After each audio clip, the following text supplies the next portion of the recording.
Маңызды дүниелер уақытлы қолда болу керек. Мысалы, ертең, тез, бір күн ішінде жеткізіп беретін маркетплейс. Ертең көріскенше. Жатарда ойлайм, тұрғанда ойлайм, орныма қоймайды, обал ойлар ай, орындамай қоймайм, орындамай қоймайм, Жатарда ойлайм, тұрғанда ойлайм, орныма қоймайды, обал ойлар ай, орындамай қоймайм, орындамай қоймайм, Барлықтарыңызға сәлем, қош келдіңіздер. Менің есімім Мирас, танымайтын болсаңыздар. Танитын болсаңыздар да Мирас, ештеңе өзгермейді.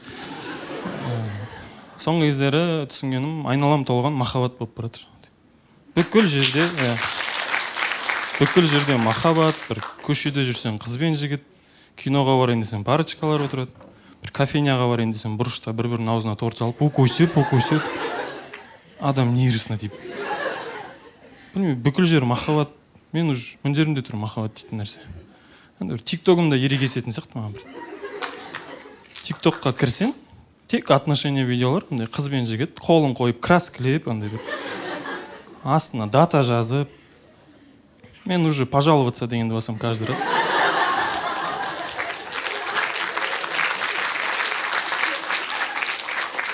Причина жалобы деп шығады. Мен контент аморального характера. Жоқ, надоел. Уже шаршап кеттім. Каждый раз неинтересно дегенді басам. Бірақ мен тиктогым ойламайды, что маған Мирасқа отношения шығармай қояйық, Мирасқа отношения қызық емес деп ойламайды. Ол маған қыздар қызық емес деп ойлайды. Қазір тиктогым тек мужиктар, андай симпатичный. Тіпті достарымның қызы бар, андай. Өмірі, ай, мынаның қызы болмайды ау дейтін дос баламның қызы бар, короче. Бәрі үйлену атыр, Кейде бір жұмыстан шығып, дос балаңа звондап, брат, что там кешке ПС ойнаймыз ба десең, брат, кешке қызыммен құмыра жасайтын едім. Жұмыстағы да балаларға, брат, обедке не заказ береміз десең, әйелім салып жіберіп еді. Көре алмаймын, Қазір залдың өзінде көріп тұрмын парочкаларды. Жылап қалсам қайтесіздер қазір. Мен достарым уже прикол ұстап бастады қызым жоқ дегенге. Үйдегілер үй жаққа баруға ұялам кейде. Мен Талдықорғанда тұрамын, негізі Талдықорғанға барған кезде ата-анам уже андай прикол ұстай ма деп мен де қорқам. Өткенде үйде жүрмін, мысығымыз бар үйде, 3 күн болды, көрінбей кетті мысық. Сосын мен әкем айтам, әкем мысық қайда көрінбей кетті, 3 күн жоқ десем, әкем андай мысық па қыздарға кеткен шығар. Аллаға шүкір, үйде біреу движниковый әйтеуір.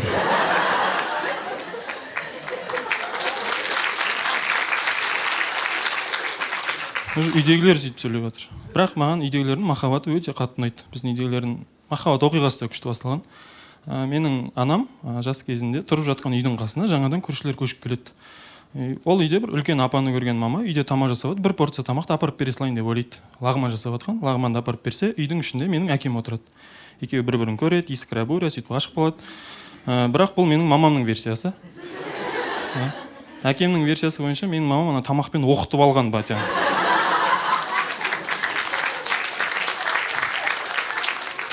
Дуалап, басын айландырып. Байқағаным біздің қазақтың әкелері мойындамайды вообще. Ғашық болғанын никак айтпайды. Бәрінің өздерінің бір хақ версиясы бар. Сол дұрыс, сол заң. Қалай болды? Ой, мен деген балам жақсы жүрген ғой кезінде. Ойбай, бүкіл ауылдың қызы есік алдыңға кеп, жан дос далаға шықшы, екінші әйелін қып алшы хотя бы деп сондай болған. Көрші ауылдан қыздар келген ғой маған. Арасында Мадина Садуақасова бар деп сондай соска болғасы па деп бәдеден сұраймын. Суретіңізді көрсетіңізші деп. Жас кезіндегі суретін көрсет, мама екеуін түскен. Ана суретке қарасаң, әкеме қараймын, әкем шашы ұйпа-тұйпа, беті безеу, ап-арық, мынандай. Мына жерінде күсі бар. Қасында мамам тұрады, әп-әдемі, көп күшті қыз болып. Ана суретке қарасаң, білейін, походу, батя оқытып алған маманы. Жақында мамам туған күні болды бізде Талдықорғанда. Сосын жаңа күшті үйдің ішінде той болып жатыр. Сосын мен әкеме құлағына барып сыбырладым. Әке, қазір тост сөйлеген кезде ақырын барып, мама, мен сені жақсы көремін деп айтсаңшы десем. Өмірімде бірінші рет әкем ұялғанын көрдім сөйіз. Жақсы көремін деп айтсаңшы десем. Қой. Жақсы көремін деп айтсаңшы. Қой, шынды ма? Түсінгенім, жыл өткен сайын жақсы көремін дейтін сөз басқаша болады екен ол кісілерде. мен сияқты кезінде әкем мүмкін мен сені жақсы көремін, сенсіз өмір сүре алмаймын деп айтуы мүмкін. Қазір ол кісінің формасы басқа ол сөздің. Андай бір үйде әке жүріңіз шай ішейік десем, жоқ, мамаңды күтемін дейді. Вот сол жақсы көремін деген. Немесе бір жерге бір кафеге барып тамақ ішіп отқан кезде, ай осы кафенің тамағы мен әйелімнің лағманына жетпейді деген мама мәз болып қалады екен. Ол кісілердің махаббат тілі сондай. Енді мен сол кісілерге қарап қызығам. И мен үшін де уайымдайды, мама мен үшін уайымдайды. И жасым 24-ке келе жатыр, мама айтады, балам сен келін бар ма деген сияқты. Мен өткенде сұрадым, мам сізге қандай келін керек деп. Мама айтады, енді өзіме тартқан андай бір нормальный қыз болса деп. Ана жақта кухняда әкем ыдыс жуады, жоқ.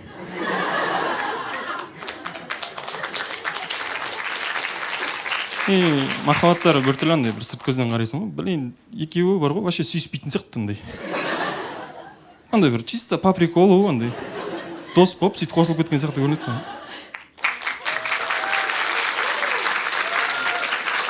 Мен просто қыздармен сөйлеспеймін емес, сөйлесем натуралым, қорқамаңыздар.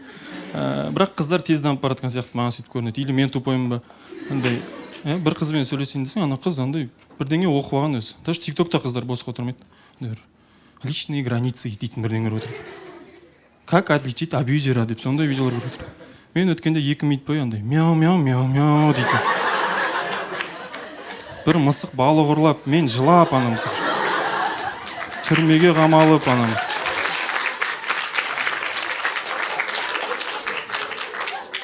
Ана мысық түрмеге қамалып, мен мысықтар қолын қайырып. Қыздар өте жылдам дамып бара жатыр. Бірақ одан да жылдам нәрсе бар, ол Тиз маркетплейсі. Тиз кез келген тауарды бір-ақ күнде жеткізеді. Бірақ өткенде бір қызбен сөйлесіп отқан кезде маған перепискаға екеуміздің сөйлесіп отқан скриншотты жібере салды да.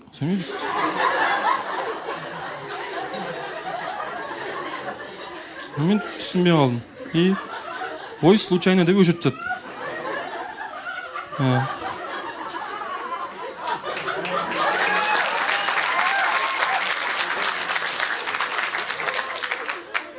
Мен қыздар біледі екем.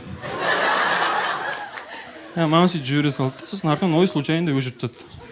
Мен тупойым, сеніп тұрмын ана случайно екен ғой, байқамаймын. Қазір түсініп отырмын, что қыздар андай. Мен мысалы бір қызбен сөйлесем, мен не только ол қызбен сөйлесіп отқан жоқпын. Ана қыздың мои девочки дейтін группасындағы 3 қызбен сөйлесіп отырмын мен. Ана қыз мен каждый сообщением скриншоттайды, ана жаққа жібереді, олар ақылдасып ответ айтады. Ой, блин деп ойладым, но қазір қыздардың подругасы да басқаша, байқасаңыздар. Әр қыздың бір әртүрлі типтегі подругасы болады. Жаңа мои девочки дейтін группа, ішінде 3 қызы бар. И бірінші тип подругасы андай болады, бір Роза коуч тау подругасы болады. Роза коучқа тойып алған. Айтады, Малика, зачем тебе такие отношения? 3 сағат болды сөйлесіп отқаның, әлі гүл жіберген жоқ, что это? На бала даже намек түсінбейді ғой, Малика. Хочу клубнику десең, я тоже хочу деп тұр, жынды ғой мен.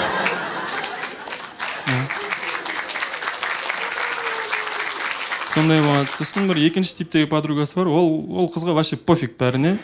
Ол өз клубта бір кальян шегіп, өзімен өз жүре береді қыдырып. Ол қызда жігіттерге дейтін бір критерия бар, ол главный мәшінесі болса болды. Қыдыру керек. И бір үшінші типтегі подругасы болады, андай байқасаңыздар, әрбір қыздардың кругында намаз қылған қыздар болады. Хиджаб киіп. Сондай подругалар болады. Ана қыз наоборот Нұрлан имам сияқтандай, басқаша вообще. Айтады, енді Малика, тұрысып отыр ғой бала. Ол да клубника жейсін. Айтады, ол үйленгеннен кейін ол басқа ризық болады. Бала ризығы дейтін бар, бәрі күшті болып кетеді. Маған ұнайды кәдімгі сондай қыздар ғой. Сол қызды алатын сияқтымын мен соңын. Группасының аты көрдіңіз, мои девочки деп тұрады. Бізде оларда вообще WhatsApp'та логика жоқ қой группада. Менде 9 балалық малдар дейтін группа бар. Еще андай группа бар, эскортницы дейтін 3 бала бар ішінде. Неге десеңіздер, үшеуміз Дубайға барғанбыз ғой былтыр. Сомен аты сөйтіп қалып кетті. Еще мен андай комплексім көп адам екен. Мен комплексовать етем өте қатты, андай стендаптан кейін бір қыз маған жазса, андай өйтіп. Нағы жынды ма? Көзі көре ма? Андай на крайняк ойлаймын, білеймін, Алиханың фейк страницасы шығар, мен жынды болып отқан. Өткенде бір травма алдым. Мен даже андай комплимент көтере алмайды екен. Бір стендаптан кейін маған бір қыз үйге барсам, личкама, инстаграмға жазып жіберіпті. орыс тілінде. Добрый вечер, Мирас. Сегодня қазақша айта берейін, орысшам жетпейді. Андай жазып, қайырлы кеш, Мирас. Бүгін сіздің стендап кешіңізде болдық. Құрбым екеуміз. Бізге өте қатты ұнады. Менің құрбым сізге көздеріңіз сондай әдемі екенін айтқысы келді, бірақ батылы жетпеді дейді. Мен ана жерде бате болып қалдым. Өй деп.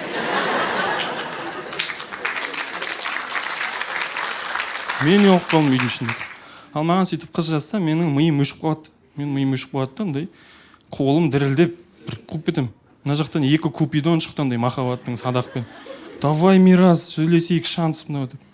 И мен не жазарын білмедім анасы. Сосын тұрмын да рахмет деп жазып жүрмін. Купидондар садағы маған атып жатыр. И ана қыз да түсінді ау деймін менің торымыз екенін де. Ана қыз маған тағы былай жазып жіберді. Мирас, андағы рахметіңізді құрбымның өзіне айтсаңыз, нұр үстіне нұр болар еді деп. Купидондар уже бүйтіп тұр. Мынау шанс мынау. Білмеймін, надан артық үйіңе қыз келу керек шығар деп, 2 купидон сөйтіп жүреді. Білейін деп тұрдым да, енді түнгі сағат 3-те звондағаным ерсі болады деп ойлады. Оданша WhatsApp-ына жазайын дедім да, тағы не жазарымды ойландым. И бүкіл күшімді салып, ерік жігерім жинап, это стендап комик Мирас, большой рахмет деп жазып жіберіп едім. Т9 дейтіннің кесірінен это стендап комик Мирас, большой размер деп кетіп қалды.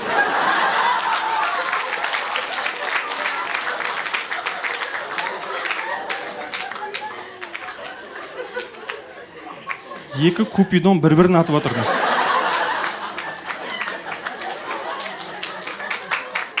Бұт-шыт бұп бітті. Менің орнымда басқа адам болса, ана ситуациядан шығады деп. Ой, кешіріңіз, байқамай қалдым, негізі бит жазғым келген деп.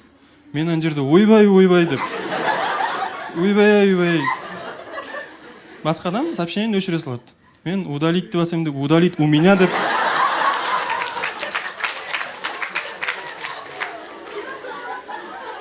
Бір купидон өліп қасымда. Ойбай деп, үйдің ішінде тығыршықтап, не істерін білмей жатқан кезде, ана қыз высети деп, печатает дегенді басып, қызды блокировать етіп тастадым.